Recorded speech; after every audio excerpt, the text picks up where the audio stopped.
नमस्कार, मी इंदिरा. न्यूज अनकटच्या कृषी अपडेटमध्ये तुम्हा सगळ्यांचं स्वागत करते. पाहूया कृषी क्षेत्रातील काही महत्त्वाच्या घडामोडी.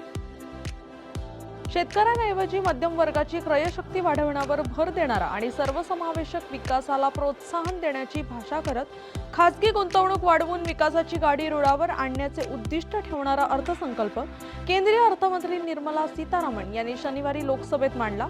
अर्थव्यवस्थेच्या विकासाचे पहिले इंजिन म्हणून शेती क्षेत्राचा उल्लेख केला असला तरी या इंजिनला पुरेशा निधीचे इंधन मात्र या अर्थसंकल्पात दिलेले नाही. शेती क्षेत्र हे कोरडवाहूच राहिले.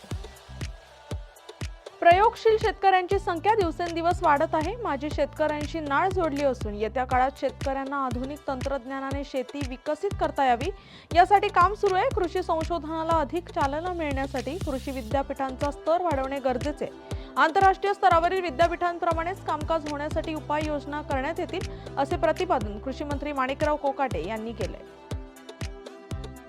शेती, एमएसएमई, गुंतवणूक आणि निर्यात ही अर्थव्यवस्थेची 4 इंजिने ठरवत शेतकरी, नोकरदार, मध्यमवर्गीय, महिला, विद्यार्थी आणि उद्योजकांना दिलासा देणारा अर्थमंत्री निर्मला सीतारामन यांनी देशाचा अर्थसंकल्प मांडलाय.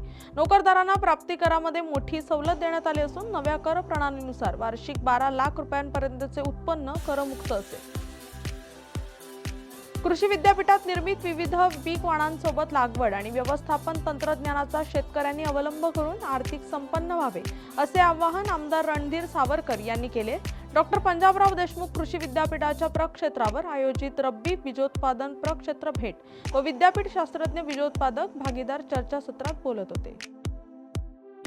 Securities and exchange board of India वायदेबंदीला 31 जानेवारीलाच पुन्हा मुदतवाढ देत 31 मार्च 2025 पर्यंत केली आहे. वायदेबंदीमुळे महागाई वाढत नाही, शिवाय वायद्यांमुळे किंमत जोखीम व्यवस्थापन शक्य होते आणि भविष्यातील किमतीचा अंदाजही बांधता येतो असे अनेक अभ्यासातून सिद्ध झाले. तरीही सरकारने वायदेबंदीला 2 महिन्यांची मुदतवाढ दिली आहे. थंडी आणि दुपारच्या तीव्र उन्हामुळे घेवडा पिकावर करपा रोगाचा प्रादुर्भाव झालाय. यामुळे फुलकळीला पूर्णपणे गळती लागली असून घेवड्याचे संपूर्ण प्लॉटच ऐन उत्पन्न मिळवण्याच्या काळात धोक्यात आले. ऋतू बदलण्याचा काळ सुरू झालाय. परिणामी रात्रीच्या वेळेस थंडी आणि दुपारच्या उन्हाचे चटके याचा परिणाम घेवडा पिकावर झालाय. राज्यात वन्हाड, विदर्भ, मराठवाडा, पश्चिम महाराष्ट्रात व्यावसायिक पद्धतीने कांदा बीजोत्पादन घेतले जाते. मात्र गेल्या काही वर्षात बियाण्यांची वाढती मागणी लक्षात घेऊन नाशिक जिल्ह्यातील शेतकऱ्यांकडून सुधारित पद्धतीने कांदा बीजोत्पादन घेतले जाते.